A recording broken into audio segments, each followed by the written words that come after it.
the first thing that comes up was an article seen on the ABC this morning where the headline was basically drawing a link between SAAB, the manufacturer of said missile, and human rights harm at Lake Hart. Lake Hart is a site near Woomera, which is a defence site in South Australia where they have missile and rocketry testing and a missile range. The concern initially is, well, they've got a couple of locals who are linked to the Aboriginal traditional owners of the area who found the missile, and then rather than just report it for defence to come and safely remove, they have alleged a human rights violation and taken things in all sorts of weird directions and pushed for things that I don't know that they're enforceable. And there is, as we get through the article, there's some areas later on which don't seem to make a lot of sense in terms of, okay, quite obviously they feel aggrieved, but it was previously a range. So there will potentially still be UXO, unexploded ordnance, scattered about, or it's adjacent to a range, and so there is still the potential for weapons ordnance to depart the range. Now, obviously, that's less than ideal. The concern here is obviously it's an RBS 70, and that is used by air defence systems. It's not. I know it says, it's an anti-aircraft missile.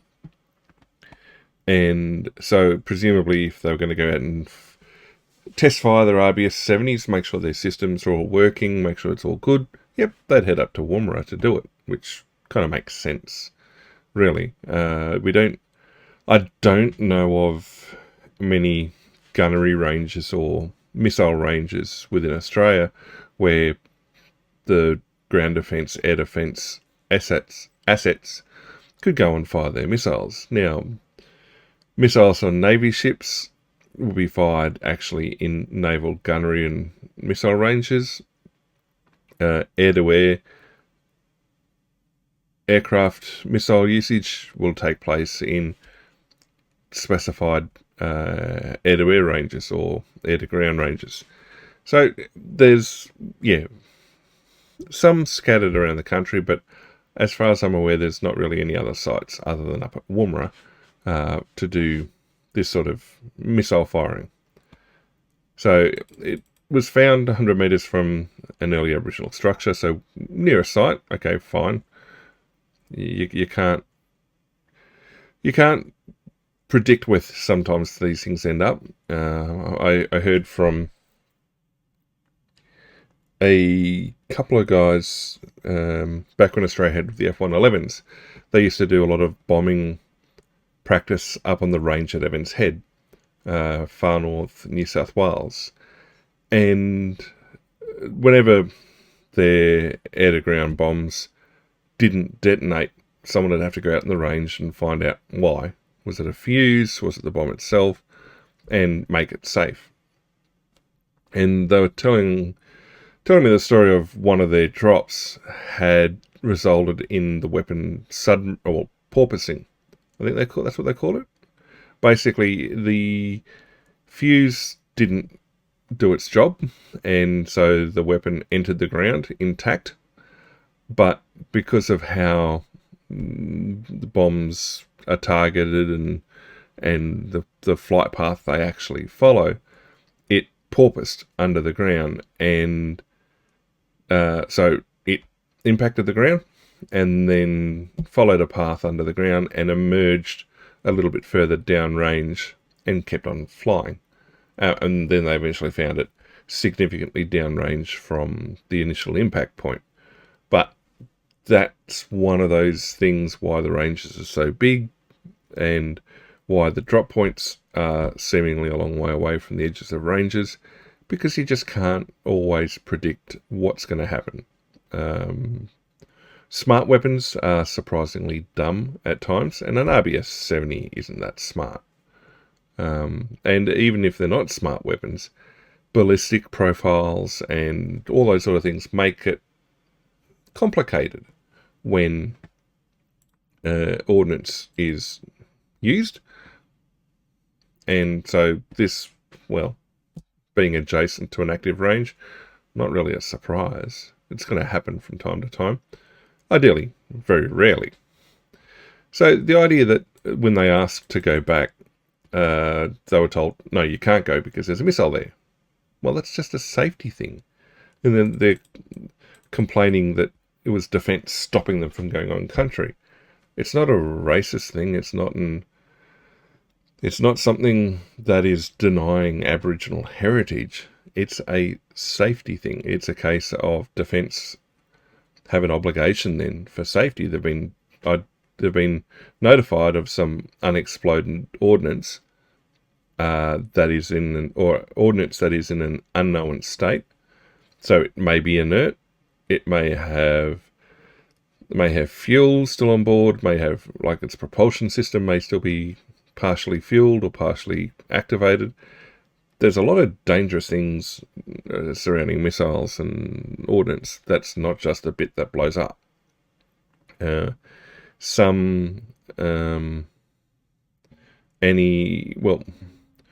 back decades, I don't know if I'm not sure if they still use it, but there used to be a fuel that was used in particularly anti-submarine warfare. It was called auto fuel. And I mean, it was used in a broad range of uses, but was kept largely for undersea stuff because it could operate effectively anaerobically. In other words, you didn't need a constant supply of fresh air in order for this fuel to work. The downside is it's extraordinarily toxic.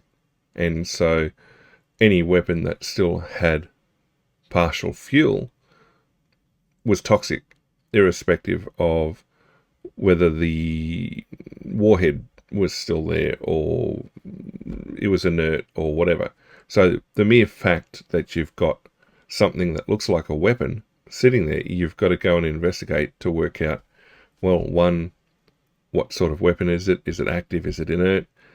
Is it fueled? Is it defueled? What are the toxic elements associated with it? And then safely recover it and dispose of it. So it's not a case of them being racist towards the Aboriginal community here. No, it's safety. But instead they choose to have a complaint. They choose to complain about it. So, yep, an RBS-70 short-range anti-aircraft missile. Fair enough. Okay, but then it prompted a 4-year investigation by the OECD. Now, that seems a bit weird. I've never heard of the OECD being involved in these sort of things before, well, in anything like this. Not sure what remit they have. And it doesn't make sense that they've gone and done this, unless they've tried to find somebody who's going to listen to their grievance and therefore give them what they're after. I mean, don't know what they're after exactly. The initial response from Defence, which is fair, is that it could include UXO or other dangerous materials and must not be touched, removed, or otherwise interfered with, because, yeah, they don't know what it is until they go and have a look.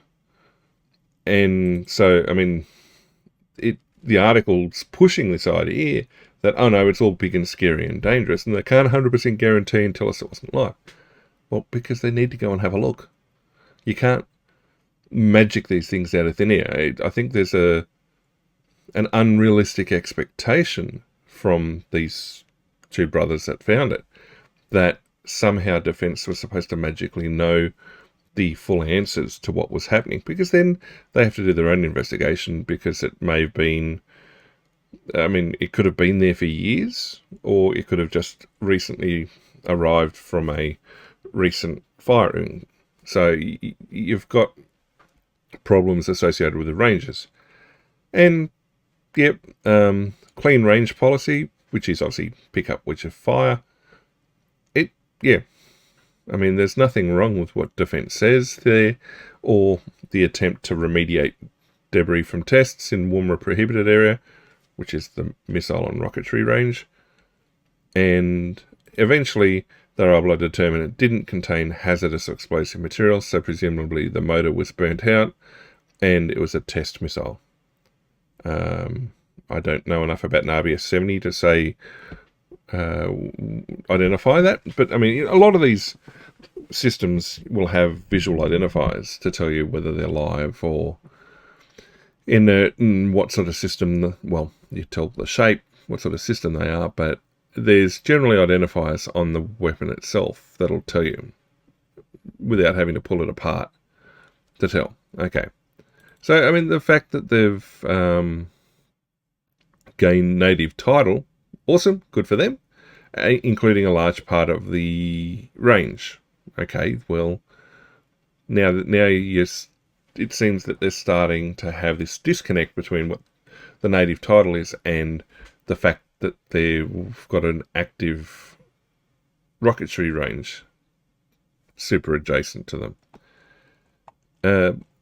The site was a site of Aboriginal significance,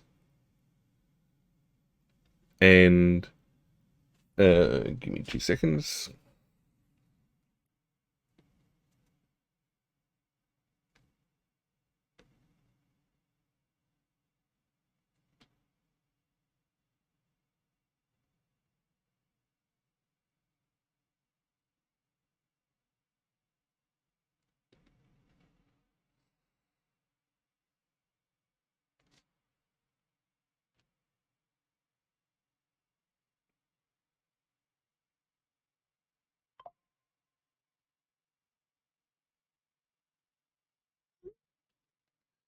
Right.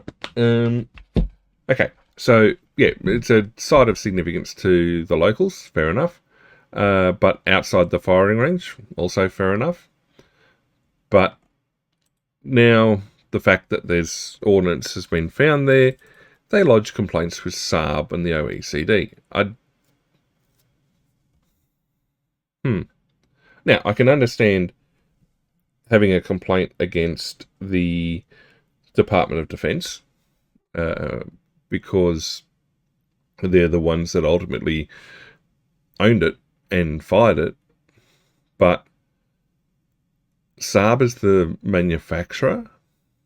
Okay, now you're drawing a bit of a long bow. And the OECD, like, what say do they have in the matter? And, well, I think they're being a little bit delusional here, thinking that the OECD investigation is going to force weapons manufacturers to take more responsibility for their products. SAAB built an RBS-70. The missile apparently worked. SAAB don't have direct responsibility for where that ends up. Now, if their missile blew up in the launcher, okay, maybe there's defective manufacturing. There's nothing to say that the guidance wasn't working properly. There's all sorts of bits and pieces. Now, they've said, oh, your defence fire them, go pick up your rubbish. That's all we ask for. Well, no, you're not. You're complaining to the OECD and lodging complaints with SAAB. That's not just asking Defence to go pick their stuff up. In fact, back up here, Defence already said it takes it very seriously and regularly updates its clean range policy and what it does. But these guys are like, yeah, no, we're going to ignore that. We're going to go complain to SAAB and the OECD. And the ABC is going to support that. So it was removed 3 years ago. So why is it? Yeah. So it's complaining. And See, the OECD only issues guidelines, but there's no obligations for people to have to follow them. And so the idea that a missile plopping down out of a range is a breach of human rights, it leaves you scratching your head, trying to work out under what sort of justification this could be. And there've been nuclear testing carried out in various sites. Now, you could argue that nuclear testing carried out on Aboriginal lands back in the day might be a human rights violation, but I mean, that would need a lot of arguing. But the OECD said, look, okay, SAAB Australian SAAB Group are directly linked to human rights harms.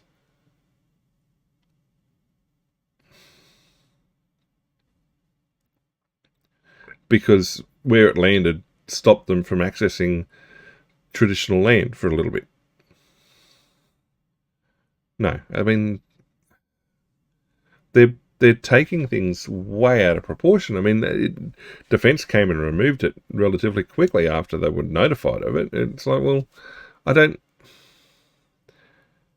Other than having an avenue to complain and claim human rights abuses, there's very little to it. It's almost a non-event. And them taking this opportunity to try and claim human rights abuses, it's like this sort of thing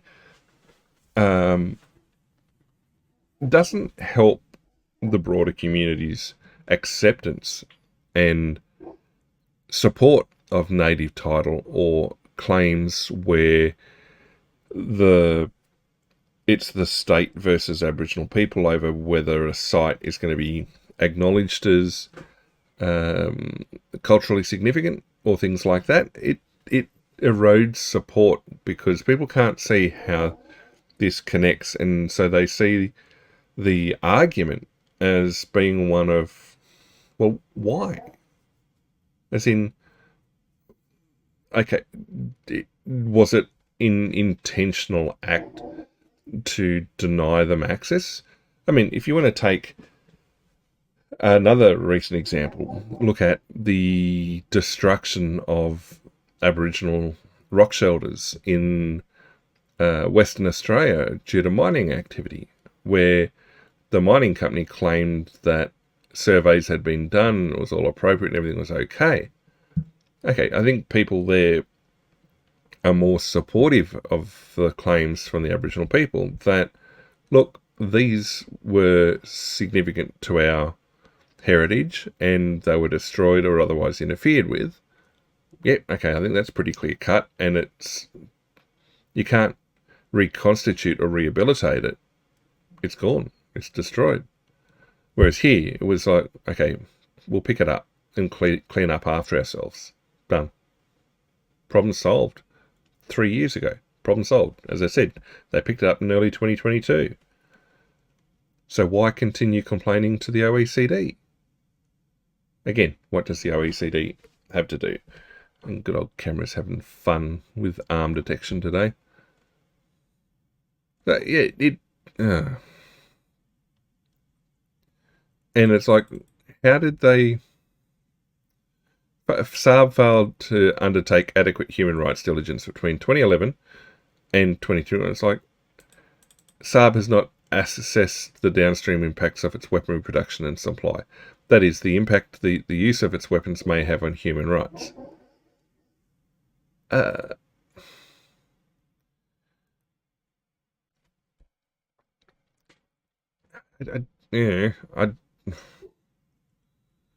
it's that the emphasis from the investigation was that it's the way in which the Australian government had used the RBS 70 that resulted in the human rights harm.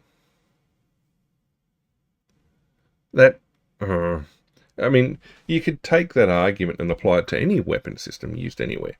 Does that mean that the weapon systems that Australia is supplying to Ukraine result in human rights harm as well? Or any weapon system that's being used actively in combat is human rights harm? Well, how about all the nations that have recently pulled out of the Ottawa Treaty, which is the anti-personnel mine ban treaty. That's clearly demonstrating harm to people. So,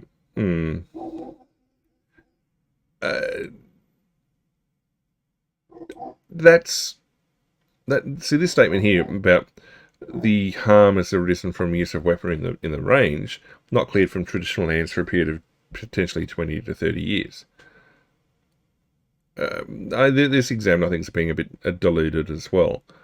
The idea or the difficulty that comes with cleaning an active firing range or a formerly active firing range is insanely difficult, especially given for how long Woomera has been used for and the purposes it was used for. I don't think you could ever confidently say that where an active firing range has been, it's going to be made safe. I mean, farmers in France still get an iron harvest from time to time.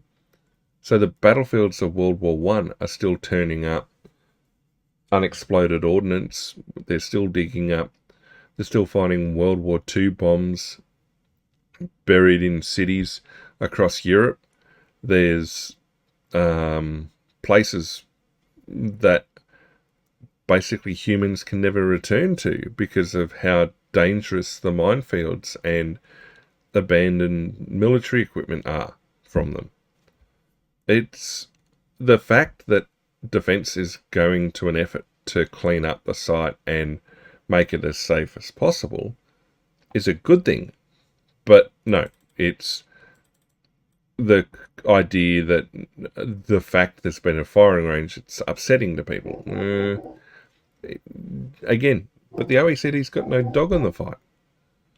It's like, okay, the discovery of the ordnance, so finding the missile, caused distress and a well-founded fear for personal safety, as well as concern there may be other missiles at the site. Yeah, okay, fair enough. The idea that you find one, could there be more? Possibly. Again, you're next to or formerly part of a firing range. That should have been understood in the initial handover or the initial attribution of native title. It's not like Defence suddenly created a firing range once native title was established. It had been there for decades already. And the fact Defence and the brothers that found it are still in dispute, which probably goes some way to explain why they've then gone and gone the different way. It's I don't see how this meets the criteria. So, I mean, Defence is considering the findings, but big loud dog. But cannot apply legally binding penalties. Okay, fine. You can say what you want then. No one has to listen. I don't see that banks and insurers and reputational damage and everything else. It's a long thing. It's the first ruling of its kind and set a precedent. Well, it's not binding. I mean, the lawyer can say what they want, but if it's not binding, it's, well, words on paper. If no one's there to be able to force compliance, yeah. I mean, yeah, it's a strong message. I mean, they're trying to send a strong message, and that they're trying to require the sort of due diligence. But the idea that you've got such a downstream responsibility, I don't think that that's going to work. It's like, I know SAAB needs to expand its human rights assessment to take into account the potential for its weaponry to be used in the WPA and remain on Aboriginal lands. Well, I mean, you could argue then that any nation that possesses an ICBM should also do such assessments because it's potential for an ICBM to reach all the way down to Australia and land on WPA lands. Therefore, they need to go through and undertake those assessments. So, I mean, engagements with stakeholders and stuff, it's, yeah, I don't know. It just seems like there's two stories going on here, or there's two aspects to the story. One is there was the missile found, it was cleaned up, it was remediated, story done. And then there's the, well, no, we're unhappy with all of that. Let's go and find an international body or somebody who's willing to listen to our complaints that it was a human rights violation. Okay, well, I mean, the fact that there's human rights violations is not in doubt anywhere, but the question is, where? I don't see this thing. It's like accountability for the ordnance. I don't know. I mean, we know you've got to work with defence. You've got to ask them to clean up the mess. That statement is at odds with the rest of the article, with the rest of the stuff they've gone through. So,